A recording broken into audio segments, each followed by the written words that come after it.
చెమటోడ్చి సంపాదించిన మంది పైసలను చెమట సుక్క పడకుండా దొంగలు దోసుకపోతున్న రోజులు గివి. కడుపుల సల్లగదలకుంటా కూసున్న కాడ్నుంచే అకౌంట్ల పైసలు ఊడ్చుకపోతుర్రు. వందలు వేలు కాదు, కోట్ల రూపాయలు నలుసుకపోతుర్రు. గిసోంటి జమానాల కొందరు దొంగలు ఇంకా మోటు పద్ధతులే ఫాలో అవుతున్నారు. గజ దొంగల వంశ ప్రతిష్టను నిలబెట్టుకుంటుర్రు. అచ్చం సినిమాలల్లో అయినట్టే అయింది బంగారం షాపు లూటి. ఇది ఒడిషా కియోంజర్ జిల్లా హరిచందన్పూర్ కాడున్న ఒక బంగారం షాపు. మూతులు కనబడకుండా నెత్తులకు హెల్మెట్లు పెట్టుకొని ఇద్దరు దొంగలు ముందుగాలచ్చిర్రు. వచ్చుడొచ్చుడే షాపులున్నోళ్లకు తుపాకులు సూటి పెట్టిండ్రు. ఏం చూస్తున్నారా, నగలన్నీ తీసి కవర్లేర్రి అని బెదిరిచ్చిర్రు. షాపులున్నోళ్ళు బెదిరిపోయి వాళ్ళు చెప్పినట్టే నగల ట్రేలు తీసి ముంగట పెట్టిండ్రు. అటెంక ఇంకొకడొచ్చిండు. ఏం చూస్తున్నావురా అని సేట్ను కొట్టిండిగా. నగలు చదిరి సంచలేమని బెదిరించిండు కూడా.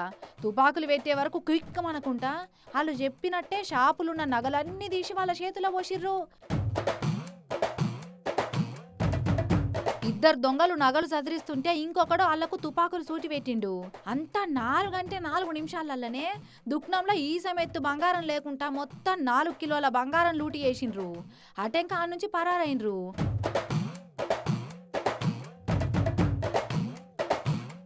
వాళ్ళు పోయినరా లేదా అని కన్ఫర్మ్ చేసుకోనికి బయటకు వద్దామన్నా కూడా ఏడగాలుస్తారో అని ముందుగాల మస్తు భయపడ్డారట దుక్నపోళ్ళు.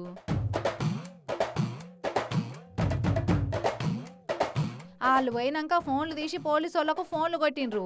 పోలీసు వాళ్ళు వచ్చి సీసీ కెమెరాల వీడియోలు కూడా చూసిండ్రు. ఇది పక్కా ప్రొఫెషనల్ దొంగల పని. తుపాకులు పట్టుకొని వచ్చిర్రంటే ఎన్నొద్దుల నుంచి రెక్కి చేసిండ్రు.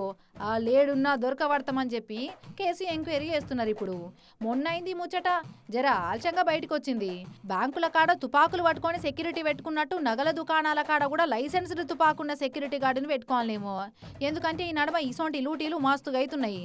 దొంగలు గా తీర్ల బరితేగే పట్టిరు మరి.